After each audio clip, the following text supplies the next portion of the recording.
She was a remarkable individual, redoubtable, I think the word was invented for her. Opponents knew exactly what to expect from her, and at times, I have to say, colleagues did feel the wrath of her tongue. She was the fiercest proponent of free speech I think I've ever met.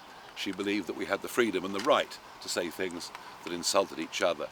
Her career in politics, of course, spanned decades as a minister, and then for many years as a shadow minister. And I spoke to one of her colleagues last night who said during those years in a shadow cabinet, she was the only one who always spoke up for what she believed to be the national interest. Her patriotism was deep within her family. She was immensely proud of the work her father had done with the Royal Navy during the war. But she was so much more than just a politician.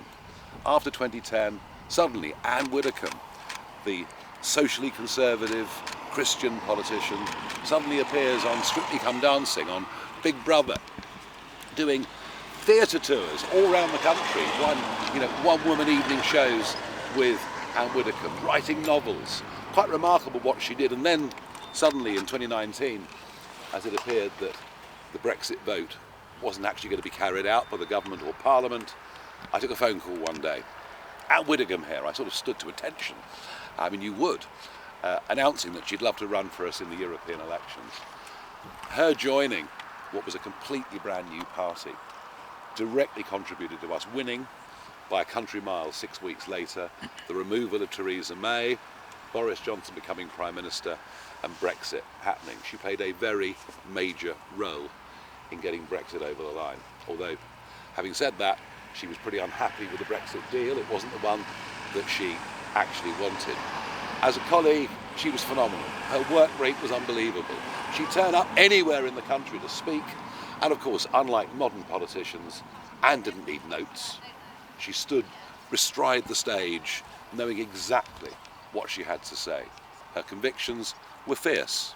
She never sought popularity for the sake of it. She just stood up and fought for what she believed in. She was a great colleague, loved by all of us that worked with her, even if, as I say at times, she would tell me I was wrong in terms of what I was doing, in no uncertain terms. We'll do anything we can. For example, I've had our security teams going through all of our emails to sort of pick out ones that were sent that either were directly to Anne and were abusive or about Anne. So we're doing everything we can to support the police in every way. Can I just ask you, are you aware of abusive emails that had been sent to Anne in recent days or weeks? We all get abusive emails in public life.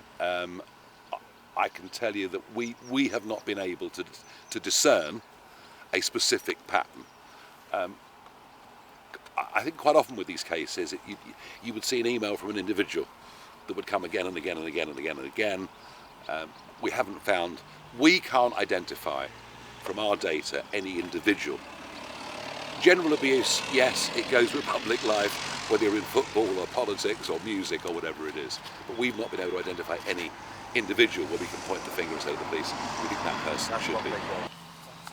Oh, do you know what?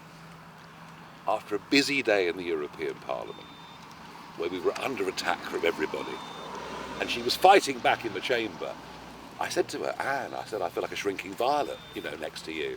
And we went over the road to a bar and drank several large whiskies on the rocks, which she thoroughly enjoyed. And it was just that sense that even though what you saw in public was this fierce 5'1.5" battling fighter, there was a much lighter side to Anne.